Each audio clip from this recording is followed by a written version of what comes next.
en Guadeloupe et il y en a eu 13 à La Réunion. Ah oui. Oui. Et la plupart du temps, d'ailleurs, des enseignants. Hein? Donc, au total, environ 26. Hein? Eh bien, c'est seulement en Martinique qu'il y a eu le refus de mutation. Ah bon, les autres ont accepté? Les autres ont accepté, oui, parce que ça représentait certainement pour beaucoup de gens une situation insurmontable. Hein, si on vous demandait de partir tout simplement comme ça, même si votre famille est au travail, si par exemple ma femme était au travail, il aurait fallu qu'elle abandonne. Les autres, dans les autres pays, étaient-ils membres du Parti communiste local? Oui. Alors, c'était pas seulement. Hein. C'est à la Martinique, c'était seulement les 4 communistes. Mais en Guadeloupe, c'était un peu plus diversifié. À La Réunion, c'était principalement des communistes. Principalement des communistes.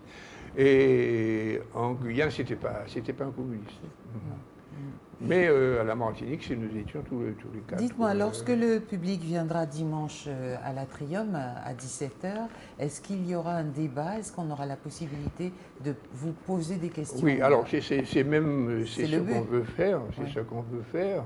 On veut qu'à travers ce dialogue, ce souvenir, les gens puissent répondre aux questions qu'ils ont sur ces questions-là. Nous savons, par exemple, qu'il y a des gens qui se demandent ce qu'on est devenu, ce qu'on est devenu, comment on a fait. Oui, comment avez-vous fait pour vivre pendant 14 ans? C'est ça, on dira. Globalement, je dirais que la solidarité du peuple martiniquais a été décisive dans cette matière. Bon, mais je n'en dirai pas davantage. Pourquoi? Non, je ne dirai pas davantage ici. Ah bon, oui, mais pourquoi? Pourquoi? Pour ne pas tout dévoiler ici. Pour ne pas tout dévoiler, voilà. Donc, donnez rendez-vous. Non, j'ai déjà avancé l'idée que nous avons vécu 14 années sans... à notre reprise, il n'y a pas eu de compensation. On a retrouvé simplement notre poste de départ. Bon... le reste, les détails, si vous voulez. Non, mais je vous posais la question de pourquoi n'aviez-vous pas, vous-même, oui, alors voilà. Parce que quand même, vous avez eu 14 ans de préjudice énorme. Alors, en l'occurrence, lorsque vous êtes frappé par une telle mesure administrative, vous devez vous retourner vers le tribunal administratif. Et tous les fonctionnaires qui ont été frappés en Guadeloupe, en Guyane et à La Réunion ont fait un recours devant le tribunal administratif. Et nous, on n'a pas fait. Mais vous allez comprendre pourquoi. Pourquoi? Parce que les jugements du tribunal administratif ne sont pas une obligation pour l'État.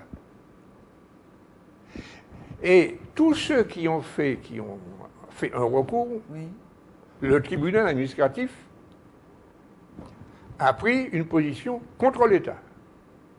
C'est-à-dire que l'État a été jugé